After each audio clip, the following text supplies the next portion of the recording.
राज कुंद्रा ने तो कर दिया है अपना काम भाई, लेकिन इसका भुगतान उनके परिवार और सबसे ज्यादा शिल्पा शेट्टी और उनके बच्चों को करना पड़ रहा है। शिल्पा शेट्टी ने इतने सालों से, जब वो 18 साल की थी तब से वो मूवीज में काम कर रही हैं और बॉलीवुड में अच्छी खासी पहचान भी उन्होंने बनाई है। यहाँ तक कि उन्होंने कभी भी अपने करियर को अलविदा नहीं कहा है।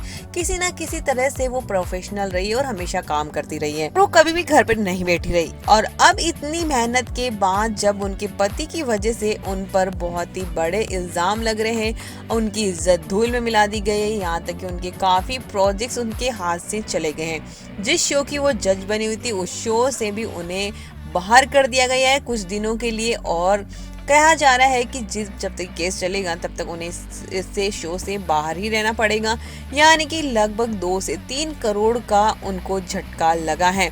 यहाँ तक कि कई ऐसे प्रोजेक्ट्स भी हैं जो कि उनको सोशल मीडिया हैंडलर से भी वो करती थी, वो भी सारे हाथ से चले गए हैं क्योंकि उनकी इमेज पर सीधा सीधा इफेक्ट पड़ा है। तो कोई भी ब्रांड उनके साथ काम करना नहीं चाहता है। और यही दर्द उनका छलका था जब पुलिस राज कुंद्रा को लेकर उनके घर छानबीन के लिए पहुंची थी और उस वक्त राज कुंद्रा पर बुरी तरह से शिल्पा शेट्टी चिल्लाते हुए नजर आई थी।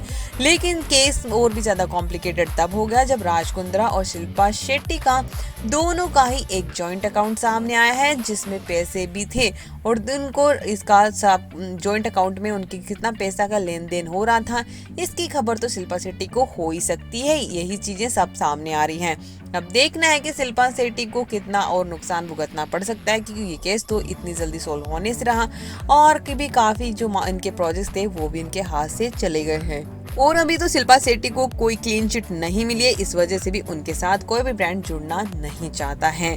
अब देखना है कि कब तक शिल्पा शेट्टी और राज कुंद्रा इस मामले से बाहर आते हैं और इनकी जिंदगी नॉर्मल होती भी है या नहीं।